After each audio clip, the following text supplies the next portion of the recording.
Hello everyone, welcome back to commerce room. This is Priya Dhamija here, your educator. तो students, हम discuss कर रहे थे हमारी कंडीशन एंड वारंटी के टॉपिक के ऊपर। तो आई होप पिछली वाली 2 क्लासेस आपने अच्छे से देख लिया, समझ लिया है, उसका आपने अच्छे से बेनिफिट ले लिया है। आपके लिए काफ़ी ज़्यादा बेनिफिशियल रहने वाला है ये वाला हमारा जो कोर्स चल रहा है बिजनेस लॉ का। मैंने आपको फर्स्ट डे से ही कहा है कि मैं आपको पूरा यूनिट यहाँ पे करवाऊंगी, पूरा सिलेबस यहाँ पे करवाऊंगी मैं आपको, ठीक है। तो टॉपिक वाइज हम चल रहे हैं, जैसे क्लास में लेक्चर चल रहे होते हैं। मैंने आपको कहा था कि आप इसको अपनी फ्री ट्यूशन ही समझना स्टूडेंट्स। अगर कोई प्रॉब्लम आती है तो आप अपने कमेंट बॉक्स में कमेंट करके, मैसेज करके, व्हाट्सएप करके, मेल करके, कुछ भी करके आप मुझे अपने प्रॉब्लम्स को डिस्कस कर सकते हो, डाउट्स को क्लियर कर सकते हो।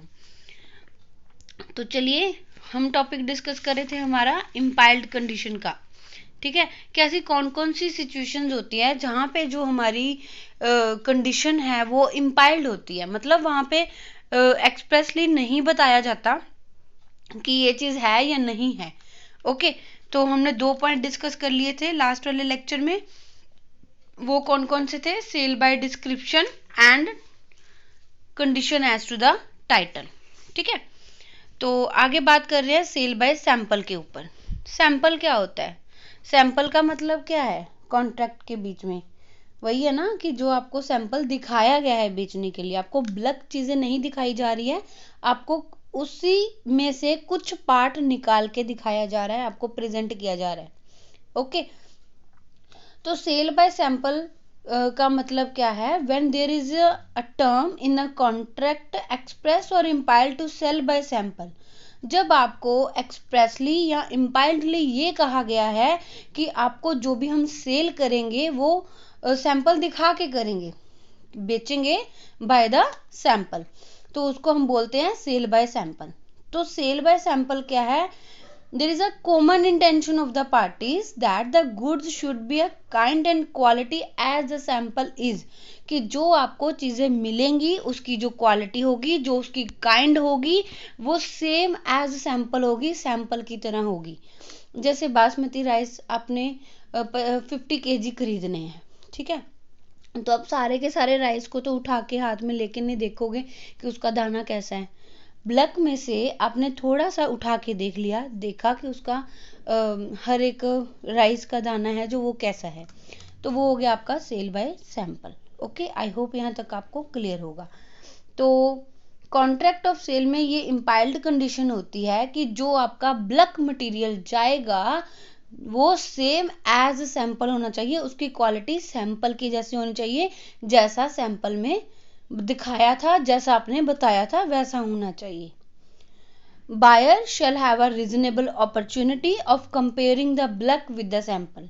बायर को ये मौका मिलना चाहिए कि वो अपने सामान को, जो उसे गुड्स मिली हैं, जो उसको ब्लैक में मिला है, वो उसको कंपेयर कर सके सैंपल के साथ, ठीक है।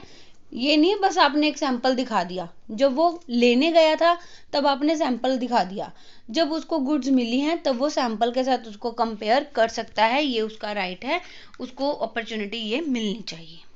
ओके, आई होप यहाँ तक आपको क्लियर होगा। जैसे एग्जाम्पल में आपको क्या बताया गया है, 2 पार्सल ऑफ व्हीट है यहाँ पर सेल के लिए। सेलर ने अलाउ कर दिया बायर को इंस्पेक्शन के लिए of the smaller parcel but not for the larger parcel. Parcel बड़े के लिए उसने मना कर दिया, छोटे के लिए कहा कि आप इसको देख लो कि ये कैसा है। तो इस केस में ये डिसाइड हुआ था कि बायर पूरा का पूरा पार्सल लेने से ही मना कर सकता है। क्यों मना कर सकता है? क्योंकि उसके पास पूरा राइट है कि वो अपनी सैंपल को गुड्स के साथ कंपेयर करे, लेकिन जो सेलर है वो उसको कंपेयर करने नहीं दे रहा है, वो उसको सैंपल जो उसने दिया था गुड्स को उसको साथ देखने नहीं दे रहा है, कंपेयर नहीं करने दे रहा, तो वो उसको रिफ्यूज कर सकता है अगर वहां पर उसको कुछ डिफेक्ट दिखता है, ठीक है। प्रेजेंट है बट नॉट विजिबल, कुछ चीजें हैं वो वहां पर है, वो जो प्रेजेंट है लेकिन वो देख नहीं पा रहा है, तभी तो वो सेलर उसको मना कर रहा है ना कंपेयर करने के लिए, तो इसलिए वो उसको लेने से मना कर सकता है। Okay, that the goods shall B free from any defect. जो आपकी गुड्स हैं वो हर किसी डिफेक्ट से क्या होनी चाहिए, फ्री होनी चाहिए। वो डिफेक्ट जो उन गुड्स को अनमर्चेंटाइलेबल बनाता है, मतलब not suitable for the purchase बनाता है, ताकि वो मर्चेंटाइलेबल मतलब उसकी जो वैल्यू है वो रीसेलेबल है, वो परचेज के लिए सुटेबल है। अनमर्चेंटाइलेबल मतलब नॉट सुटेबल है, ठीक है। तो ऐसा कोई भी डिफेक्ट नहीं होना चाहिए कि जो गुड्स की क्वालिटी को अनसुटेबल बना दे, ठीक है। समझ में आ गया होगा यहाँ तक, आई होप आपको। तो सेल बाय सैंपल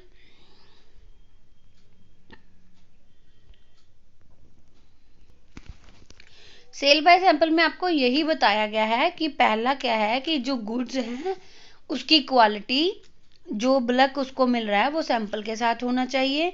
सेकेंडली उसको मौका मिलना चाहिए कि वो बल्क को सैंपल के साथ कंपेयर कर सके। एंड थर्डली जो गुड्स हैं वो हर किसी के डिफेक्ट से फ्री होनी चाहिए। कौन सा डिफेक्ट, जो हमारी गुड्स को अनमर्चेंटेबल बनाता है, ठीक है, which would not B apparent on the reasonable examination of sample. देखो कभी कभी क्या होता है कि सैंपल के साथ कंपेयर करने के बाद भी हम ऐसी चीज़ें होती हैं जो कि क्लियरली विजिबल नहीं होती है, और लेकिन वो प्रेजेंट होती है, जिसकी वजह से उसकी जो वैल्यू है वो कम हो सकती है। तो ऐसा कुछ भी नहीं होना चाहिए, जैसा सैंपल आपको दिखाया गया वैसा ही बायर को गुड्स मिलनी चाहिए। ओके, तो sale by sample the bulk of the goods must be equal to the sample in all respect if it is otherwise. अगर नहीं होता है तो बायर है जो वो रिजेक्ट कर सकता है गुड्स को लेने से। And seller must also provide a reasonable opportunity to buyer to compare the bulk with the sample। Seller उसको मौका देगा कि वो अपने एग्जामिनेशन कर सकता है, वो कंपेयर कर सकता है। अगर उसको कुछ मिलता है, ऐसा दिखता है कि वो सेम नहीं है, तो वो बायर मना कर सकता है गुड्स को लेने से। अगर सेलर मना करता है एग्जामिनेशन करने से, उसको कंपेयर करने से, तब भी बायर वहां पर मना कर सकता है गुड्स को लेने से। आई होप यहाँ तक आपको क्लियर होगा। तो इस केस में क्या बताया गया आपको, 2 पार्सल थे, वही है वीट के, जो कि सेल किए गए हैं बाय द सैंपल। तो बायर जब उसको देखना चाहता है, जब उसको 1 वीक लेटर, जब भी उसको मटेरियल मिला, मटेरियल मान लो आज की डेट में मिल गया, लेकिन वो उसको 1 वीक लेटर देख रहा है, उसको एग्जामिन कर रहा है कि क्या गुड्स हैं जो वो सैंपल के अकॉर्डिंग है या नहीं। 1 वीक उसका निकल चुका है, तो सेलर ने उसको एक पार्सल ही दिखाया, बट दूसरा पार्सल दिखाने से जो वेयर हाउस में है वो मना कर दिया। तो ये बायर के पास राइट है कि वो इंस्पेक्ट कर सकता है पूरे को, और अगर वो मना कर सकता है, जब भी उसको टाइम मिले, जब भी उसके लिए कन्वीनियंट हो, वो तभी पूरे को देख सकता है, एग्जामिन कर सकता है। अगर सेलर मना करता है तो उस केस में बायर के पास ये पूरा राइट है कि वो ब्रीच ऑफ कंडीशन माने और कॉन्ट्रैक्ट को, पूरे के पूरे कॉन्ट्रैक्ट को रिसाइन कर दे, कैंसिल कर दे, मना कर दे। ओके, आई होप यहाँ तक आपको क्लियर होगा। तो थर्ड कंडीशन के अकॉर्डिंग क्या है, the goods must be merchantable, मतलब वो सूटेबल होनी चाहिए, and free from any defect, हर किसी तरह के डिफेक्ट से वो फ्री होनी चाहिए। तो जो प्रोविजन आपको बताई गई है, अगर वो नहीं होती है तो बायर वहां पे मना कर सकता है, गुड्स को रिजेक्ट कर सकता है। If it contains a latent defect, latent मतलब प्रेजेंट है बट वो दिखाई नहीं दे रहा, बट नॉट विजिबल, दिखाई नहीं दे रहा पर उसमें डिफेक्ट है, तब भी वो मना कर सकता है। Defect could not be discovered by reasonable examination of sample, ऐसा भी हो सकता है कि डिफेक्ट है जो वो अभी नहीं मिल रहा है, एग्जामिनेशन करके देख लिया, नहीं मिला, कुछ भी नहीं मिला, लेकिन डिफेक्ट तो प्रेजेंट है ना। तो हमारी कंडीशन क्या है कि फ्री फ्रॉम एनी डिफेक्ट होनी चाहिए, तब भी वो मना कर सकता है। सच डिफेक्ट्स रेंडर द गुड्स अनमर्चेंटेबल, अगर ऐसे डिफेक्ट की वजह से गुड्स की वैल्यू में कमी आती है, वैल्यू में गिरावट होती है, वो अनसुटेबल हो जाती है, तो उस केस में हमारा जो बायर है वो गुड्स को लेने से मना कर सकता है. Okay. However, there is no condition if the defect is patent one, that is discoverable by the exercise of ordinary care. अगर वो डिफेक्ट केयर से अच्छे से एग्जामिन करके डिस्कवर हो सकता है, दिखाई दे सकता है, तो उस केस में अगर बायर फिर भी मतलब उसको नहीं ढूंढ पाता है तो वो बायर की ही सारा का सारा लॉस होगा. ओके. सेलर वहां पे रिस्पॉन्सिबल नहीं होगा किसी भी तरह के डिफेक्ट की. सेलर कहाँ पे रिस्पॉन्सिबल होगा? जब उस डिफेक्ट को नहीं ढूंढा जा सकता, वो विजिबल ना हो. लेकिन अगर वो विजिबल है, पेटेंट है, डिस्कवरेबल हो सकता है, तो फिर वहां पे सेलर रिस्पॉन्सिबल नहीं होगा. ओके. आई होप यहां तक आपको क्लियर होगा. ये केस स्टडी है, देख लेना. नेक्स्ट है sale by sample as well as by description. Sale by sample as well as by description. तो इसमें आपको क्या बताया गया है? जहां पर सेल है जो वो बाय सैंपल भी हो रही है एज वेल एज डिस्क्रिप्शन भी हो रही है. तो यहाँ पर ये इम्पाइल्ड कंडीशन सफिशेंट नहीं है. It's not sufficient if the block of goods correspond with the sample. इतना काफी नहीं है कि आपकी जो गुड्स हैं, जो आपने सैंपल दिखाया, सिर्फ उसके साथ ही मैच कर रही है. It must also correspond with the description. जैसा बताया गया है वैसी भी होनी चाहिए. डिस्क्राइब जैसा किया गया है वैसी भी होनी चाहिए. शब्दों पर भी हमने जाना है. ओके. तो सैंपल के कॉरेस्पॉन्ड तो होनी ही चाहिए, but as well as description के कॉरेस्पॉन्ड भी होनी चाहिए. तो in other words the implied condition is that it's not sufficient if the goods match with the sample, but they must also correspond with the description. और description पे भी जानी चाहिए. तो ये हो गया हमारा sale by sample as well as description. Okay. अब देखो, जैसे आपको ये केस स्टडी भी सेम ही है, मैं बता देती हूँ इसमें क्या है. एक्स ने सेल किया वाई को कुछ ऑयल, ठीक है, जो कि बताएगा कि ये फॉरेन रिफाइंड रैप ऑयल है. नाम बता दिया कंपनी का. Warranted only equal to the sample, और सैंपल के इक्वल आपको मिलेगा. जब ऑयल डिलीवर हुआ, जब सैंपल दिखाया था, तब तो ये सारा कुछ बता दिया था कि ये कंपनी का नाम है और ये क्वालिटी है, बता दिया था. जब ऑयल डिलीवर हुआ was equal to the sample, sample के इक्वल था, बट इसमें कुछ हेम्प ऑयल मिक्सचर था. ऑयल मिक्सचर था, इसमें कोई और तेल मिलाया हुआ था.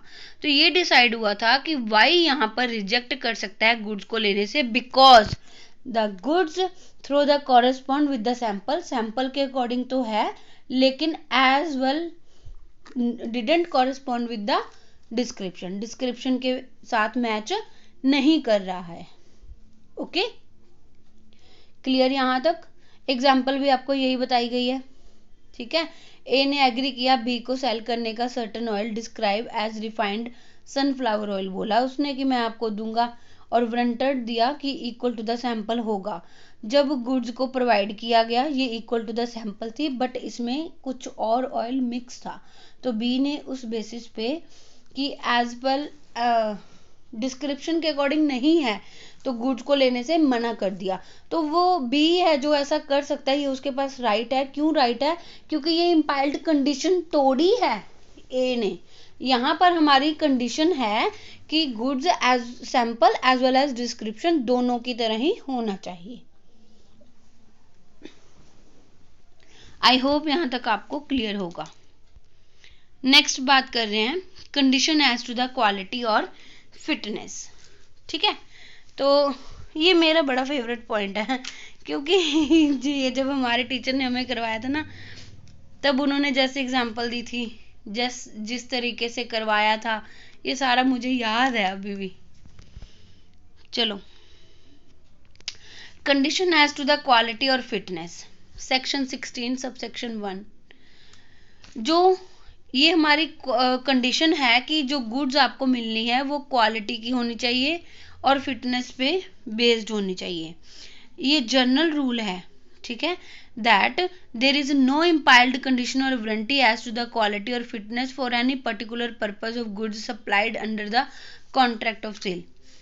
ये जनरल रूल है कि ये तो जनरल रूल ही है, यहाँ पर कोई भी इम्पायर्ड कंडीशन या वारंटी नहीं होगी कि एज क्वालिटी और फिटनेस के बेसिस फिटनेस की जो है गुड्स वो आपको मिलनी चाहिए।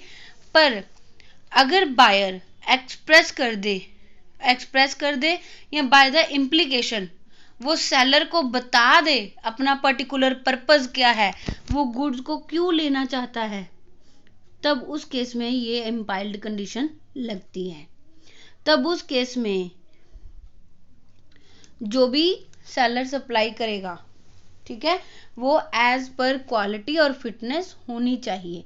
जब बायर ने बता दिया है कि मुझे इस पर्पस के लिए ये प्रोडक्ट चाहिए और वो सेलर पे रिलाई कर रहा है, तो सेलर को वहां पर ये इम्पायर्ड कंडीशन जनरेट हो जाती है, अप्लाई हो जाती है कि वो जो गुड्स सेलर है वो जो गुड्स बायर को दे रहा है वो उसके पर्पस को सूटेबल होनी चाहिए। क्योंकि जो जिस पर्पस के लिए वो लेने आया वो उसने बता दिया, भैया मुझे तो इनमें से नहीं पता कुछ भी, आप ही बता दो कि मुझे इस पर्पस के लिए चाहिए, आप ही बता दो कौन सी चीज़ सही रहेगी, तो वो बता देगा, तो वो उसके बेसिस पे लेके आ जाता है। ठीक है, जैसे मेडिकल स्टोर से मेडिसिन ले ली, सिंपल उसको नॉर्मल कोल्ड की मेडिसिन चाहिए, उसने डॉक्टर से नहीं पूछा, वो मेडिकल स्टोर वाले से पूछ के लेने आ गया क्योंकि उसका डेली का काम है। ठीक है, तो उसने बता दिया ना कि मुझे ये वाली मेडिसिन चाहिए, तो वो उसको तो पता नहीं है, जो सेलर ने बताया वही उसने ले लिया, तो वो अकॉर्डिंग टू द फिटनेस होनी चाहिए। ये एग्जाम्पल होगी। ओके, तो there is an implied condition that the goods shall be reasonably fit for such purpose. जिस पर्पज के लिए उसने मांगी है वो रीजनेबली फिट होनी चाहिए। ओके, आई होप यहाँ तक आपको क्लियर होगा। आगे देखते हैं। Implied condition as to the quality और fitness will become applicable if the following conditions are satisfied. वैसे तो कहते हैं ये जनरल रूल ही है, नहीं लगती ये, बट अगर ये कंडीशन सेटिस्फाइड होती है तब लगती है। कौन सी दो कंडीशन है? पहली बात तो buyer requires a goods for particular purpose. Buyer को चीजें चाहिए किसी एक खास पर्पस के लिए, खास जरूरत के लिए। Buyer makes known to the seller. Buyer ने सेलर को बता दिया है कि उसको किस पर्पस के लिए ये गुड्स चाहिए, चाहे उसने बोल के बताया हो, चाहे उसकी एक्टिविटीज ने बताया हो। ओके, नेक्स्ट है buyer relies on the seller's skill and judgement. Buyer जो है उसको कुछ भी नहीं पता है, वो सेलर की स्किल और जजमेंट के ऊपर डिपेंड कर रहा है, उसके ऊपर रिलाई कर रहा है। Okay, buyer relies on seller's skill and judgement. Such seller deals in such a goods whether he is a manufacturer और अ नोट। और जो सेलर है वो उन चीजों में डील करता होना चाहिए, चाहे वो मैन्युफैक्चरर है चाहे वो मैन्युफैक्चरर नहीं है। ओके, ये चार कंडीशन अगर सेटिस्फाइड होती है तो इम्पायर्ड कंडीशन मानी जाएगी, अगर ये चार नहीं होती तो इम्पायर्ड कंडीशन नहीं मानी जाएगी, अप्लाई नहीं होगी। Okay, where the article can be used only for one particular purpose. जहां पर जो आपका आर्टिकल है वो सिर्फ और सिर्फ सिंगल पर्पज के लिए ही यूज किया जा सकता है, जो गुड्स है उसका कोई और यूज ही नहीं है। Buyer need not to tell the seller for the purpose. जब एक ही जगह पे वो गया है तो वहां पर बायर को अपना पर्पस बताने की जरूरत नहीं है कि उसको किस लिए चीजें चाहिए।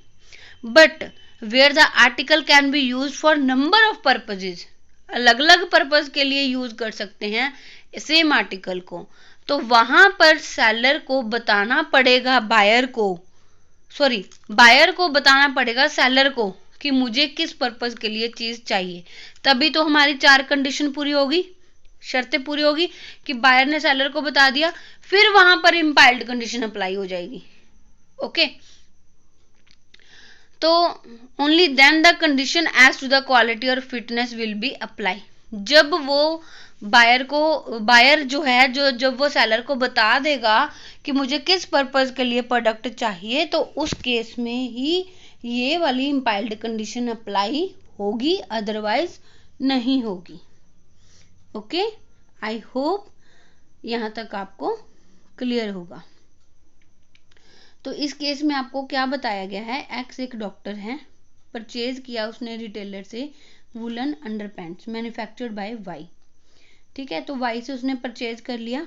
जब उसने परचेज किया, वियर किया उसको, तो वो बीमार हो गया। ठीक है, तो बाद में पता चला कि उसको ना किसी चीज से प्रॉब्लम थी, केमिकल इरिटेंट था। तो उसने वाई ने कुछ भी नेग्लिजेंसली कुछ भी नहीं किया है, ये वाई की नेग्लिजेंटली नहीं है, क्योंकि ये जो प्रोडक्ट है ये नॉर्मल है। ठीक है, इसको कोई और पर्सन यूज करता तो उसको कुछ भी नहीं होता। अब एक्स ने यहाँ पर बताया नहीं है, उसको भी किसी चीज से एलर्जी है, कुछ प्रॉब्लम है, तो यहाँ पर कोई भी इम्पाइल्ड कंडीशन अप्लाई नहीं होती है। ओके, एक मिनट रुको, होल्ड करो। सॉरी, इसमें आपको ये बता गया, यहाँ तक तो हो गया था ना, क्लियर हो रहा है। यहाँ पे वो बीमार हो गया। ठीक है, तो पता चला कि वाई ने जो केमिकल वगैरह था उसको ओमिट ही नहीं किया। सॉरी, ये वाली लाइन मेरी रह गई थी बताने वाली। तो ये केस स्टडी ऐसे कंप्लीट होती है, उसने जानबूझकर खत निकाला ही नहीं प्रोसेस से, मैन्युफैक्चरिंग प्रोसेस से। ठीक है, तो ये यहाँ पर डिसाइड हुआ था कि जो इम्पाइल्ड कंडीशन है फिटनेस की for the buyers purpose was broken, यहाँ पर टूटी है, तो यहाँ पर वाई जो कि सेलर है वो रिस्पॉन्सिबल माना जाएगा, जो भी उसको एक्स को नुकसान हुआ है। ठीक है, क्योंकि उसने रिमूव करना किया नहीं जो कि करना चाहिए था उसको। ठीक है, तो इसलिए वो एक्स की तबीयत खराब हो जाती है, वो बीमार हो जाता है, तो इस वजह से उसको ये माना जाएगा कि वो रिस्पॉन्सिबल है, वाई रिस्पॉन्सिबल है। ओके, अब आगे वाला केस देख लो।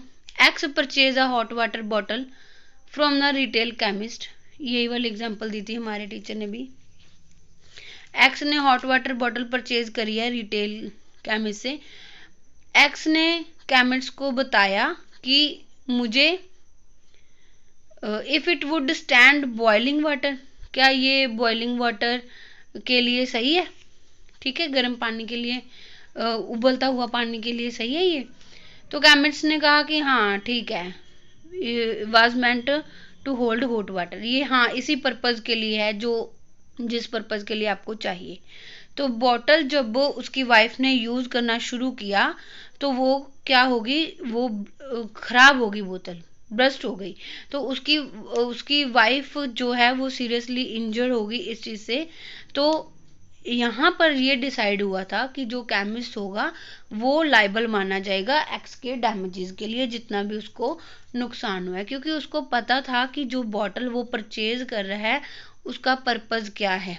उसको बहुत ज़्यादा गर्म पानी बीच में डालना था, लेकिन वो इतना ज़्यादा गर्म पानी वाली बॉटल नहीं थी, तो इसलिए ये सारा हादसा हुआ, तो वो उसके लिए रिस्पॉन्सिबल माना जाएगा। कौन? जिसने बेची थी, जो सेलर होगा। ओके, आई होप यहाँ तक आपको क्लियर होगा। Where the buyer is suffering from abnormality, हाँ यहाँ पर आता है ये पॉइंट। ठीक है, जो मैं गलती से ऊपर एक्सप्लेन कर गई ना कि उसने बताया नहीं कि उसको एलर्जी है या कुछ, वो यहाँ पर आएगा। ठीक है, देखना अब ध्यान से। Implied condition as to the fitness is applicable only in normal cases, ये सिर्फ और सिर्फ नॉर्मल केसेस में लगेगी। जैसे ऊपर वाले एग्जांपल में एक्स जो कि एक डॉक्टर था, वो एक नॉर्मल था, उसको किसी भी तरह से कोई भी एलर्जी वगैरह नहीं थी। ठीक है, तो उसने खुद ही उसको केमिकल जो है इरिटेंट हुआ, वो वाई की नेग्लिजेंस की वजह से हुआ था, क्योंकि वो उसको ओमिट नहीं किया था उसने, मैन्युफैक्चरिंग प्रोसेस से रिमूव नहीं किया था, भूल गया था उसको करना, ओमिटेड टू रिमूव। ठीक है, तो अभी इस केस में आपको क्या बताया गया है कि ये जो फिटनेस वाली कंडीशन है ना, ये सिर्फ और सिर्फ नॉर्मल केसेस में लगती है, एबनॉर्मल केसेस में नहीं लगती। मतलब जो पर्सन पहले से ही किसी चीज से उसको कुछ प्रॉब्लम है।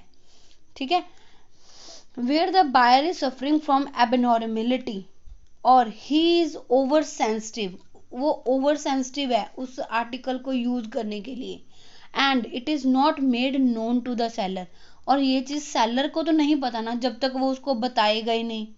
At the time of entering into the contract, जब कॉन्ट्रैक्ट हो रहा है, जब वो सेलर को नहीं पता है उस बारे में, उसको कैसे पता होगा? वो कौन सा उसका रिश्तेदार है जो उसको पता होगा? रिश्तेदार भी होगा तभी भी बायर को बताना पड़ेगा जो भी उसकी जेन्युइन प्रॉब्लम है, ठीक है। तो यहाँ पर इम्पाइल्ड कंडीशन फिटनेस वाली अप्लाई नहीं होती है। तो मैं आपसे दोबारा से कहना चाहूँगी कि ये जो पॉइंट में मैंने पहले बोला था ना कि ये वो समझ गए होंगे, कुछ ना कुछ ऊपर नीचे हो गया था। चलो, तो ये यहाँ पर लगता है एबनॉर्मेलिटी में, ठीक है। तो सेम एग्जाम्पल की तरह ही है, यही एक्स ने परचेज किया tweed coat from Y, developed a skin trouble wearing it. जब उसने पहना, वाई से खरीदा था ना, जब एक्स ने पहना तो उसको कुछ प्रॉब्लम होने लगी, स्किन प्रॉब्लम होने लगी। तो ये बाद में फाउंड हुआ कि X was abnormally sensitive and that normal person would not be affected by wearing the coat. अगर कोई नॉर्मल पर्सन इसको पहनता तो उसको कोई प्रॉब्लम ना होती। अब एक्स को वैसे ही कुछ ना कुछ प्रॉब्लम है, एलर्जी है, कुछ उसकी स्किन ओवर सेंसिटिव है, तो इस केस में सेलर लायबल नहीं माना जाएगा क्योंकि उसने कोई भी इम्पाइल्ड कंडीशन नहीं तोड़ी है। Okay, there was no breach of implied condition as to the fitness. I hope यहाँ तक आपको क्लियर होगा। नेक्स्ट है where the goods are sold under its patent और trade name. Impiled condition as to the fitness does not apply if the goods are brought under the patent or trade name, but where a buyer buys an article under the trade name or patent yet relies on the skill or judgment of the seller, the condition as to the fitness is impiled। देखो, अगर कोई person किसी trade name या किसी patent name के under कुछ चीजें खरीद रहा है तो वहां पर फिटनेस वाली जो कंडीशन है वो अप्लाई नहीं होती है, लेकिन वो पेटेंट और ट्रेड नेम तो एग्जिस्ट कर ही रहा है, प्लस सेलर की स्किल और जजमेंट के ऊपर भी रिलाई कर रहा है, सेलर के ऊपर भरोसा कर रहा है, उसकी नॉलेज पे भरोसा कर रहा है, तो वहां पर ये अप्लाई हो जाती है। आई होप यहाँ तक आपको क्लियर होगा। तो इस केस स्टडी में भी आपको यही बताया गया है कि एक्स एक पर्सन है जो कि एक कार परचेज करना चाहता है, उसका पर्पस क्या है? टूरिंग, ठीक है। तो वाई जो कि कार डीलर है उसने उसको बता दिया कि कौन सी कार इस पर्पस के लिए कंफर्टेबल रहेगी, तो कार नेम उसने बता दिया जो कि पर्टिकुलर ट्रेड नेम था, ठीक है, जो कि एक्स ने परचेज भी कर लिया उसके कहने पे। तो बाद में ये पता चला कि ये जो कार है ये उसके पर्पस के लिए, टूरिंग पर्पस के लिए सूटेबल ही नहीं है। तो ये डिसाइड हुआ था कि X was entitled to reject the car, X लेने से मना कर सकता है क्योंकि उसका पर्पस पूरा नहीं हो रहा है, and could not recover the price, could recover the price as it was the breach of implied condition as to the fitness. Fitness की कंडीशन है वो जो टूटी है। क्यों? क्योंकि देखो, उसने कार नेम जो बताया था ट्रेड नेम के बेसिस पे उसने ले तो लिया, लेकिन उसको रेफर किसने किया था? स्किल किसकी थी? नॉलेज किसकी थी? वाई की, जो कि मोटर कार डीलर था। जैसा उसने बताया उसने उस पर रिलाई करके ले लिया। अब वो पर्पस पूरा नहीं हो रहा तो उस केस में वो मना कर सकता है, वो गुड्स को वापस कर सकता है और अपने पूरे पैसे वापस ले सकता है। आई होप यहाँ तक आपको क्लियर होगा, यहाँ तक कोई भी दिक्कत नहीं होगी। तो आज हमने डिस्कस किया है sale by sample as well as by description, sale as to the quality और फिटनेस। अगर यहाँ तक कोई प्रॉब्लम आती है, कुछ भी डाउट्स या कंफ्यूजन है, कुछ फीडबैक है, तो आप मुझे कमेंट करके बता सकते हो। Thank you so much guys. Channel को अभी तक सब्सक्राइब नहीं किया तो प्लीज़ चैनल को सब्सक्राइब कीजिए और इस वीडियोस को अपने फ्रेंड्स के साथ फर्दर शेयर भी कीजिए। Thank you. मिलते हैं हमारी नेक्स्ट क्लास में।